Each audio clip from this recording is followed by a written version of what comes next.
Hi, we are from National Honor Society, and National Honor Society is an international club that is committed to the values of scholarship, service, leadership, and character. Today, we are going to share with you how you can use academics to get what you want now and for your future. Knowing how to read your transcript and calculate your GPA will help you navigate easily through high school. Next slide. You should have received a copy of a transcript in your asdconnect.org email. If you're able, please find it now so you can follow along with us today. Here is a copy of a 10th grade transcript. It is important to know that a transcript is a legal document and is a record of the classes you took in high school and the grades you earned. The school considers this document confidential and will not share it with anyone without your permission. Today, we will go over each of these 5 sections of the AHS transcript. This is the very top of your transcript, and you'll see it's just a bunch of basic personal information on the left, and then on the right, you'll see a bunch of personal information about the school and your counselor, and it's just a lot of basic information packed into one piece of paper. Next slide. And this is the bottom left of your transcript that is organized all of your classes, grades, and credits, and you'll see each box is organized with the subject code, course title, the grade you got in it, and how many credits it's worth. And each box you see is just one semester. So every semester you'll add on more information. So if you're a 9th grader, congratulations on your first transcript entry. Let's take a closer look. Now you can see the top line of semester 1 of this school year's entry. The subject is coded, but you can tell what it is by the course title, located to the right of the subject's code. We will go over these codes a little more in just a second. If you look at the bottom, you can see an advisory class, which has credit attached to it, located in the far right column. So let's take a look at what those codes mean now. Next slide. At Ashland High School, there are certain classes you have to take in order to graduate.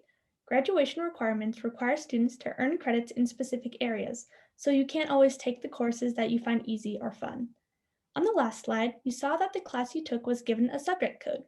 So now in this section, the credits for that class are entered, and you can see what areas you have completed and what is deficient in terms of graduation requirements. Remember that each semester, you earn 1 credit per class you take. Starting from the top, you can see for English, we are required to take 8 credits in 4 years. This student has earned 3 because they are a 10th grader and they earned 2 credits last year and 1 last semester. They will earn another one this semester. So as of right now, they still need to earn 5 more English credits in order to meet the requirements for English. Another way of looking at this is that the student has been at Ashland High School for 3 semesters and has earned a total of 3 credits in English. Take some time to look at this closely because we're going to see if you can remember a few of these requirements.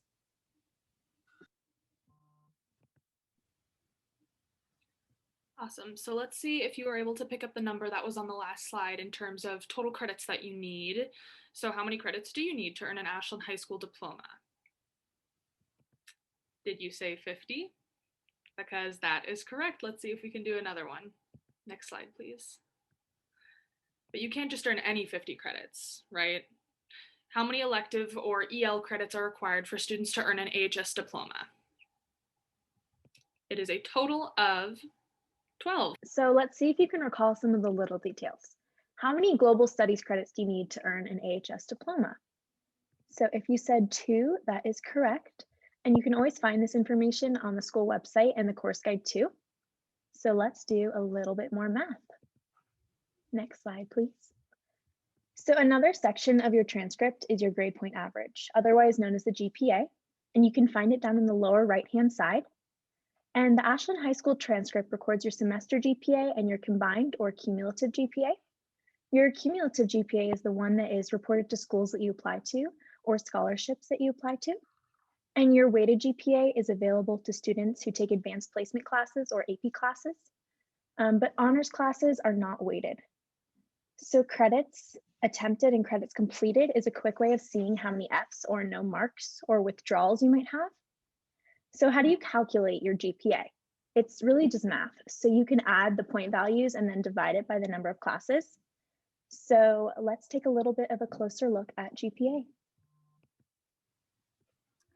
Let's take a look at that a little bit slower and spell it out. Your teacher gives you a percentage grade, and that becomes a letter grade. Then that letter, like A here, is given a point value. Take a look at this chart. Notice the point value for an A, which is 4.0, a B, which is 3.0, a C, which is 2.0, D, which is 1.0, and F, which is 0. But we also get plus and minus grades, and they have a point value too. To calculate your GPA, you add the point value of all of your classes and then divide that number by the number of classes that you took. But don't worry about it, because there are a number of online GPA calculators available, so you don't really have to do all of the math yourself. You can just Google it. Now look at the percentage again. A B is 83 to 86%. A B plus starts at 87%. That's only 1 point difference, but it increases your GPA by 0.3, and that is a big jump on the 4.0 scale. Look at a C plus compared to a B minus. It's 0.4 points, and that can improve your GPA and qualify you for the Oregon Promise Grant. What's the Oregon Promise Grant, you ask? The state of Oregon has agreed to pay the majority of the tuition of any Oregon community college for any Oregon high school graduate who earns a cumulative GPA of 2.5 and above. So what are your GPA goals? Only you can improve your GPA by getting a few more points in your classes and improving your grades. Oh, but there's more. There is another graduation requirement that is listed at the very bottom of the transcript. In 11th grade, you will take the Sbac. Remember that test you took in middle school? You get to take it one more time. And it's really important to take it seriously because it is one way to show that you have the essential skills of reading and writing. There are other ways to meet this requirement, and that is through the PSAT or by taking the SAT or the ACT and getting a good score. You can see your counselor for more information. We are now going to turn this over to your teachers, and they will try to answer your questions. But your counselor is always happy to answer your questions. Actually, we couldn't have done this presentation without their help. Have a great day.